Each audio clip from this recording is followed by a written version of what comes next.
안녕하세요. 부동산 파트너 공감 멘토 최다정 팀장입니다. 네, 제가 요새 이데일리 방송에서 한남 뉴타운에 대해서 자주 소개를 해드리고 있는데요. 요새 한남 뉴타운 굉장히 핫하죠.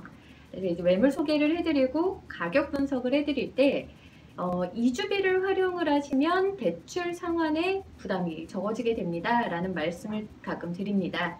그렇다면 이 이주비란 언제 얼만큼 나오는지 혹시 알고 계세요? 제가 방송에서 시간상 해드리지 못했던 이 이주비에 대한 설명을 이 부파공TV를 통해서 오늘 안내를 드릴까 합니다. 사실 이주비라는 항목을 법적으로 지급해야 될 근거는 없습니다만 이 임시 거주시설을 만드는 방법 자체가 사실은 굉장히 이중적으로 비용이 발생이 되기도 하고 까다롭기 때문에 통상적으로 이주비를 지급하는 것이 관례처럼 진행이 되고 있습니다. 자, 그렇다면 이주비는 언제 지급이 될까요? 기존에는 관리처분 이전에 지급이 되어 왔었는데요. 이 평가액이 공개되지 않은 상태에서 조합에서 임의적으로 이주비 지급이 되다 보니까 재개발 지역이 비리의 온상처럼 되어 버렸었죠.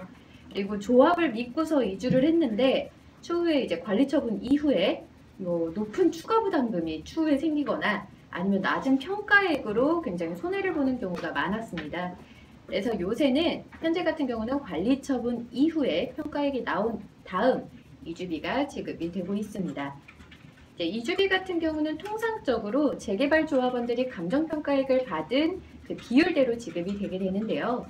이 비율의 규모는 보통 시공사 선정을 할 때 결정이 되겠고, 현재 대부분의 재개발 지역 같은 경우는 감정평가액의 한 40%에서 60%가 지급이 되고 있습니다.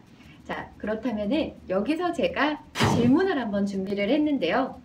첫 번째, 부동산의 기존 대출이 있을 경우 이주비 지급이 가능할까요? 원칙적으로는 기존 대출이 있는 경우에는 기존 대출을 상환을 하셔야만 이주비 지급이 되겠습니다만 이 기존 대출 금액이 이주비 한도, 대출 한도 범위를 초과하지 않는 경우에는 대환 처리가 가능합니다. 만약에 대출 한도를 초과하는 경우에는 기존 대출을 본인 이 자금으로 대출 상환을 하신 다음에 이주비를 받으실 수가 있습니다. 그렇다면 두 번째, 부동산 매매를 하려고 합니다. 이 잔금을 이주비 대출로 활용을 할 수가 있을까요? 매매 잔금을 위한 대출은 불가능합니다.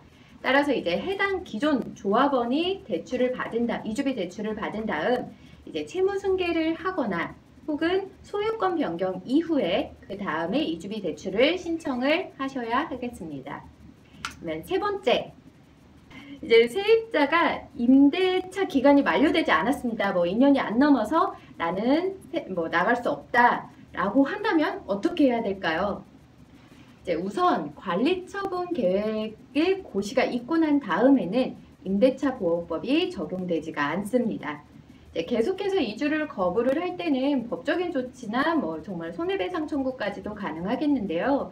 이 세입자 부분 이주에 관한 책임은 조합원 개인에게 있기 때문에 법적으로 계속해서 문제가 생기면은 서로 굉장히 힘들겠죠. 따라서 1, 2년 사이에 개발이 진행될 것 같다라고 하면은 약간의 손해를 보신다고 하더라도 이 세입자를 두지 않는 편이 더욱 좋을 것 같습니다.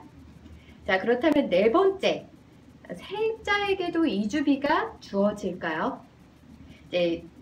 나가야 되게 되는 그런 세입자들을 위해서 이 관리처분 계획 인가 시에 보상대책을 수립하도록 되어 있습니다만 이제 모든 세입자들이 이런 이주비를 받을 수 있는 것은 아닙니다.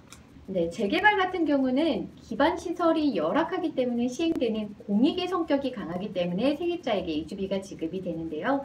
재건축은 그렇지 않다라는 점 이렇게 알아두시면 좋으실 것 같고요. 다섯 번째, 그렇다면 재개발 사업의 구역 내에만 있으면 모두 이제 세입자들이 이주비를 받을 수가 있을까요? 그것도 아닙니다. 주거용 건물 세입자가 재개발 구역으로 지정되기 이전 3개월 이전부터 거주를 해야만 이주비가 지급이 됩니다. 이 예측하지 못한 재개발 사업으로 인해서 세입자가 피해를 보는 것을 막기 위한 취지다라고 볼 수가 있습니다. 그렇다면 마지막 세입자가 받을 수 있는 이주비는 얼마일까요?